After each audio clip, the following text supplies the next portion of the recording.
Budget کی تاریخ آخر فائنل 12 جون بروز جمعہ قومی اسمبلی میں پیش کیا جائے گا۔ وفاقی وزیر پارلیمانی امور طارق فضل چودھری کی تصدیق۔ قومی اسمبلی کا اجلاس کل شام 5 بجے، سینٹ کا اجلاس کل سپہر 4 بجے طلب۔ دونوں اجلاس صدر نے وزیر اعظم کی ایڈوائز پر طلب کیے۔ نئے مالی سال کی معاشی پالیسیز اور اہداف پر تفصیلی غور کیا جائے گا۔ قومی اقتصادی کونسل کا اجلاس کل طلب کر لیا گیا۔ وزیر اعظم شہباز شریف اجلاس کی صدارت کریں گے۔ این ای سی اجلاس کی تاریخوں میں 4 بار رد و بدل کیا گیا۔ اجلاس میں آئندہ مالی سال کے معاشی اہداف پر غور، شرح نمو کا ہدف 4% رکھنے کی منظوری دی جائے گی۔ اوسط مہنگائی 8.2% مقرر کرنے کی تجویز زیر غور آئے گی۔ نئے مالی سال کا ترقیاتی بجٹ 4715 ارب روپے تجویز۔ این ای سی اجلاس میں سالانہ ترقیاتی پروگرام کی منظوری متوقع۔ حکومت اور پیپلز پارٹی کی بجٹ اختلاف ختم کرنے کی کوشش۔ پیپلز پارٹی اور نون لیگ کی تکنیکی کمیٹیوں کے مذاکرات اسحاق ڈار مذاکرات کے بعد آج صدر آصف زرداری سے دوبارہ ملاقات کریں گے۔ صوبوں سے وفاق کو فنڈز کی فراہمی کے طریقہ کار پر بات چیت ہوگی۔ وفاق نے صوبوں سے 1700 ارب روپے مانگ رکھے ہیں۔ کون سا صوبہ کس مد سے کٹوتی کرے گا، اس بارے میں فیصلہ ہوگا۔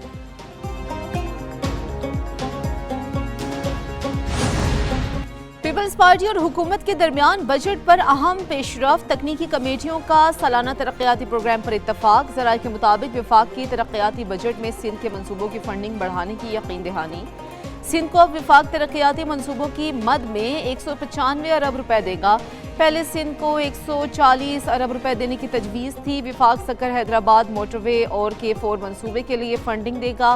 بلوچستان کو وفاق سب سے زیادہ 265 ارب روپے فراہم کرے گا۔ اس میں زیادہ تر وفاق کے فنڈز منصوبے میں شامل ہیں۔ خیبر پختونخوا کو 98 ارب، سب سے کم پنجاب کو 72 ارب روپے ملیں گے۔ گلگت بلتستان اور آزاد کشمیر کے ترقیاتی منصوبوں کے لیے وفاق 150 ارب دے گا۔ فیلڈ مارشل عاصم منیر سے لبنان کی مسلح افواج کے سربراہ جنرل روڈولف ہائیکل کی GHQ میں ملاقات۔ ISPR کے مطابق ملاقات میں باہمی دلچسپی کے امور، علاقائی سیکیورٹی صورتحال، دفاعی تعاون اور فوجی تعلقات کے فروغ پر تبادلہ خیال کیا گیا۔ فیلڈ مارشل سید عاصم منیر کا لبنان کے ساتھ دیرینہ دوستانہ تعلقات کی اہمیت پر زور، دفاعی تعاون بڑھانے کے عزم کا اعادہ۔ لبنانی فوج کے سربراہ نے پاکستان کی مسلح افواج کی پیشہ ورانہ صلاحیتوں اور امن و استحکام کے لیے خدمات کو سراہا۔ جنرل کی GHQ آمد، تینوں مسلح افواج کے چاق و چوبندستوں نے گارڈ آف آنر پیش کیا۔ امریکہ ایران کے ساتھ مضبوط معاہدے کے قریب ہے۔ امریکی صدر ٹرمپ کا دعویٰ، کہا جب نیتن یاہو سے گفتگو ہوئی تو ایران کی جانب میزائل فائر ہو چکے تھے۔ نیتن یاہو کو دانش مندی سے کام لینے کا مشورہ دیا۔ اگر نیتن یاہو کو کوئی حکم دیتا ہوں تو وہ اس پر عمل کرتا ہے۔ ایران سے ڈیل کے لیے چند روز میں آئیڈیا دے سکتا ہوں۔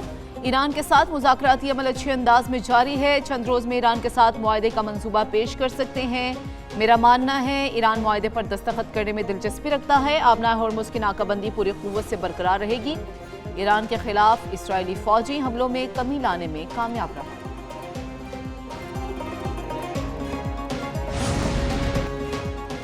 ایران کا ثالثی کے لیے پاکستانی کوششوں کا پھر اعتراف۔ اقوام متحدہ میں ایرانی سفیر امیر سعید روانی کہتے ہیں امریکہ ایران جنگ بندی کو حتمی شکل دینے کے لیے پاکستان کے ذریعے مذاکرات جاری ہیں۔ امریکہ کے ساتھ معاہدے تک پہنچنے کے لیے خیالات کے تبادلے کا عمل جاری ہے۔ امریکہ اور ایران پاکستان کے ذریعے حتمی مسودے تک پہنچنے کے لیے خیالات اور آراء پیش کر رہے ہیں۔ دونوں ممالک ابھی حتمی مسودے تک نہیں پہنچے، تاہم ہم اس عمل کو جاری رکھے ہوئے ہیں۔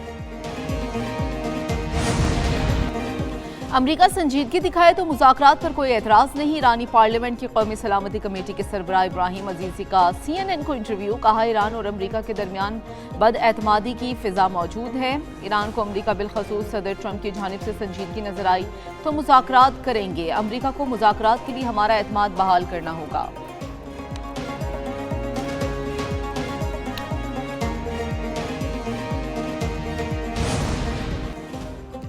اسرائیل کی ہٹ دھرمی برقرار، صہیونی ریاست کا لبنان پر حملے جاری رکھنے کا اعلان۔ ایرانی حملے رکتے ہی اسرائیل کی لبنان پر پھر جاری ہے۔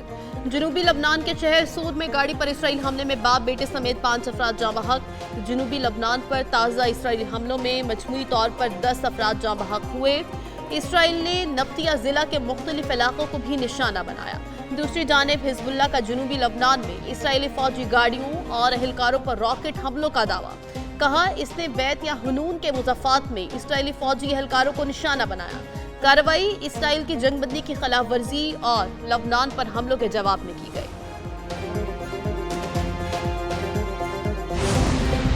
لبنان کی اسرائیل کو نئی پیشکش، صدر جوزف اون کی صہیونی ریاست کو مذاکرات کی دعوت، اسرائیل کے ساتھ جاری کشیدگی کے خاتمے کے لیے مذاکرات کی حمایت، کہا خطے میں دیرپا استحکام صرف بات چیت کے ذریعے ہی ممکن ہے اور طاقت کا استعمال مستقل امن کے لیے ضمانت نہیں بن سکتا۔ امریکی نشریاتی ادارے کو دیے گئے انٹرویو میں جوزف اون نے اسرائیلی قیادت اور عوام کو مخاطب کرتے ہوئے کہا کہ اگر دونوں فریق سنجیدگی سے مسائل کا حل چاہتے ہیں تو انہیں مذاکرات کی میز پر آنا ہوگا۔ لبنانی صدر نے زور دیا کہ فوجی کارروائیاں ماضی میں بھی پائیدار سلامتی فراہم نہیں کر سکتی۔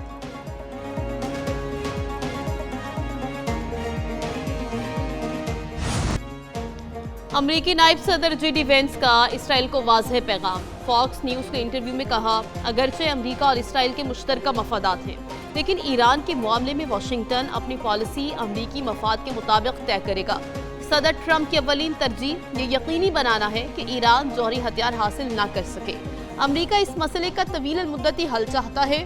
جے ڈی وینس نے واضح کیا کہ اسرائیل امریکی پالیسی سے متفق ہو یا نہ ہو، امریکہ وہی راستہ اختیار کرے گا جو اس کے قومی مفاد میں بہتر ہوگا۔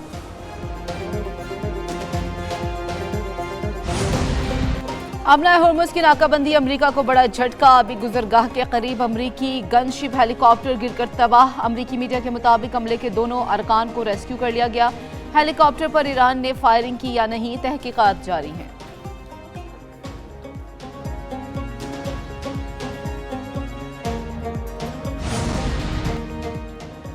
گلگت بلتستان میں حکومت سازی کے عمل سے نون league minus, chairman Peoples Party Bilawal Bhutto کا مسلم لیگ نون کو حکومت میں شامل نہ کرنے کا فیصلہ۔ ذرائع پیپلز پارٹی کے مطابق ہمارے نمبرز پورے ہیں، آزاد ارکان کو ساتھ شامل کریں گے، پیپلز پارٹی نون لیگ سے مل کر حکومت نہیں بنائے گی۔ گلگت بلتستان میں وزیر اعلیٰ اور گورنر دونوں پیپلز پارٹی سے ہوں گے۔ اگلے چند دن میں حکومت سازی کا عمل مکمل ہو جائے گا۔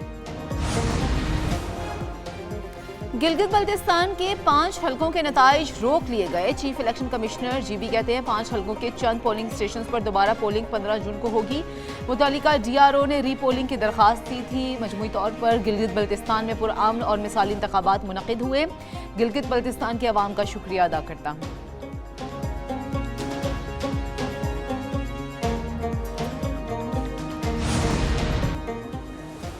وزیر اعظم کی بجلی تقسیم کار کمپنیوں کی نجکاری تیز کرنے کی ہدایت، شہباز شریف کی زیر صدارت ڈسکوز کی نجکاری کے حوالے سے جائزہ اجلاس۔ وزیر اعظم نے کہا خسارے کا شکار ریاستی ملکیتی اداروں کی نجکاری ہماری ترجیح ہے، نجکاری کے تمام عمل کو انتہائی شفاف طریقے سے مکمل کیا جائے، ڈسکوز کی نجکاری کے بعد مضبوط ریگولیٹری فریم ورک بنایا جائے۔ اجلاس کو ڈسکوز کی نجکاری کے حوالے سے پیش رفت پر بریفنگ بتایا۔ پہلے فیز میں اسلام آباد، گجرانوالہ اور فیصل آباد الیکٹرک سپلائی کمپنی کی نجکاری کی جائے گی۔ سعودی عرب، ترکیہ اور چین کے سرمایہ کاروں کے لیے روڈ شوز منعقد کیے جا رہے ہیں۔ حافظ نعیم الرحمان کا حکومت اور پیپلز پارٹی کے خلاف لفظی ایکشن، کہا کہ وفاق اور سندھ حکومت سب ملے ہوئے ہیں، 28ویں ترمیم کا شوشہ چھوڑ کر سیاسی جماعتیں اپنا کام کر رہی ہیں۔ پیپلز پارٹی کو فارم 47 کی بنیاد پر نوازا گیا، یہ سارے ایک ہی تھالی کے چٹے بٹے ہیں، یہ سارے مل کر طے کرتے ہیں کتنا شیئر لے سکتے ہیں، ہر چیز پر ٹیکس عائد کر کے مافیاز کو سپورٹ کی ہوئی ہے، یہ دھندا کچھ لوگوں کو نوازنے کا طریقہ کار ہے۔ بجٹ میں عوام کو ریلیف نہ دیا تو اگلے روز ہڑتال کا اعلان کر سکتے ہیں۔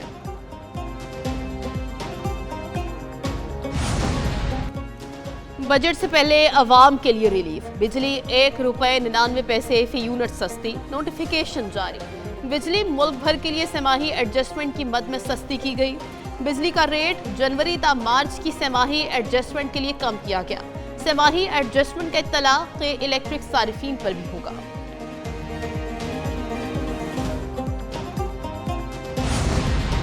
بجلی بلوں پر کیپیسٹی چارجز اور ٹیرف کے خلاف درخواست ناقابل سماعت قرار، لاہور ہائی کورٹ نے درخواست مسترد کر دی۔ جسٹس احمد نعیم ارشد نے 6 صفحات پر مشتمل فیصلہ جاری کر دیا۔